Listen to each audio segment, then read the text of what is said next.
एक छोटे से गांव में आरव नाम का एक गरीब लड़का रहता था।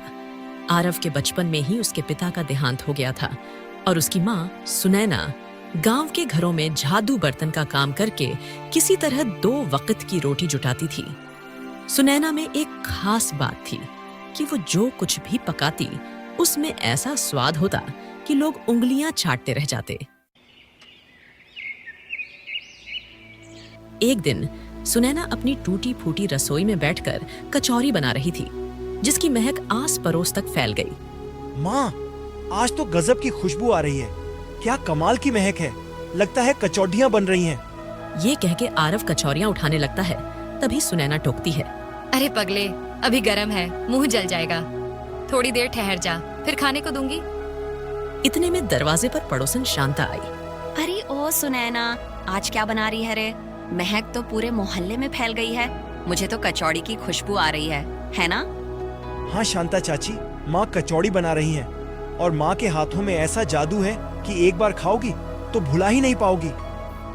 अरे हाँ, ये बात तो पूरे गांव को पता है। सुनैना, मुझे भी एक कचौड़ी दे दे बहन, मुंह में पानी आ रहा है। अरे क्यों नहीं दीदी, आइए बैठिए ना। शांता आके बैठ जाती है, जिसके बाद सुनैना एक प्लेट शांता को और एक प्लेट आरव को कचौरियां परोस देती है। क्या स्वाद है। पेट भर जाता है लेकिन मन नहीं। हाँ, तू ठीक कहता है। ऐसी कचौड़ियाँ मैंने बड़े बड़े ढाबे पर भी नहीं खाया। ऐसा स्वाद है जैसे किसी जादुई नगरी से आया हो। माँ, एक बात कहूँ, क्यों ना हम कचौड़ियों का व्यापार शुरू कर दें। आप घर पर कचौड़ी बनाना, मैं बाजार जाकर बेच दूंगा। मुझे पता है कि सारी कचौड़ियाँ चुटकियों में बिक जाएगी। बेटा, ये सब इतना आसान नहीं होता। इसके लिए बहुत सारा पैसा चाहिए। तू जानता है, हम तो एक वक्त की रोटी के लिए भी कितनी मुश्किल से ही इंतजाम करते हैं। ये ले, ये कौन सी बड़ी बात है? तू मुझसे पैसे ले ले। तू अगर कचौड़ी का व्यापार करेगी तो हमें ही तो फायदा होगा। रोज रोज तेरे हाथ का स्वाद चखने को मिलेगा। अरे नहीं दीदी, व्यापार नहीं चला तो मैं आपके पैसे कैसे लौटाऊंगी? अरे सुनैना कितना संकोच करती है, और ऐसा तो हो ही नहीं सकता कि तू कचौड़ियाँ बनाए और उसे कोई ना खरीदे। हाँ माँ, और देखो ना, शांता आंटी खुद मदद कर रही हैं, तो क्यों ना आजमा के देखें। क्या पता इन कचौड़ियों से हमारी किस्मत बदल जाए। ठीक है, अगर तुम दोनों कह रहे हो तो एक बार कोशिश कर ही लेते हैं। माँ, अब देखना, हम ऐसा काम करेंगे कि पूरे गांव में हमारी कचौड़ी के चर्चे होंगे। सुनैना ने हल्की सी मुस्कान के साथ हामी भरी। अगली सुबह सूरज की पहली किरणों के साथ ही सुनैना उठ गई। उसने कचौड़ियां तैयार की, सुंदर सी टोकरियों में सजाई और आरव से कहा, आरव बेटा, ये ले, सारी कचौरियां तैयार हैं। तू ध्यान से ले जाना, गिरा मत देना। माँ, तुम देखना, कुछ देर में मैं पूरी टोकरी खाली करके लौटूंगा। जा बेटा, भगवान करे ऐसा ही तो।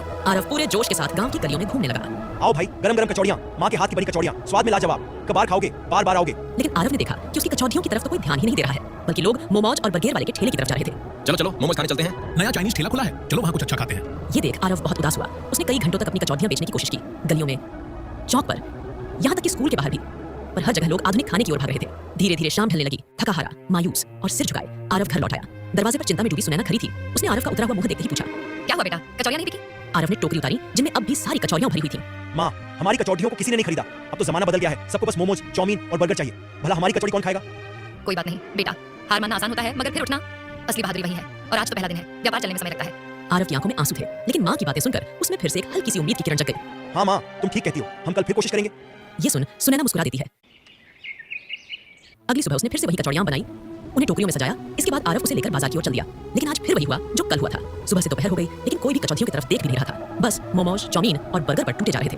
थक हार कर आरव एक कोने में बैठ गया। तभी उसके दिमाग में एक चतुराई भरी तरकीब आई। वह उठा और बाजार के बीच खड़ा होकर जोर जोर से चिल्लाने लगा, कचौड़ियाँ खा लो, कचौड़ियाँ, वो भी मुफ्त में। जी हाँ, मुफ्त कचौड़ियाँ खाओ, मुफ्त। जल्दी आओ, जल्दी खाओ। ऑफर सिर्फ 10 लोगों के लिए।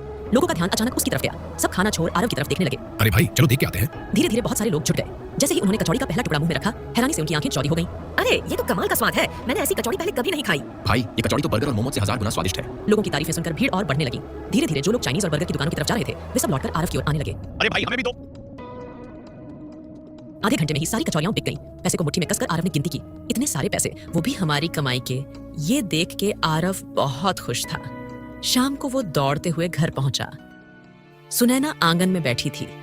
माँ, सब बिक गया और ये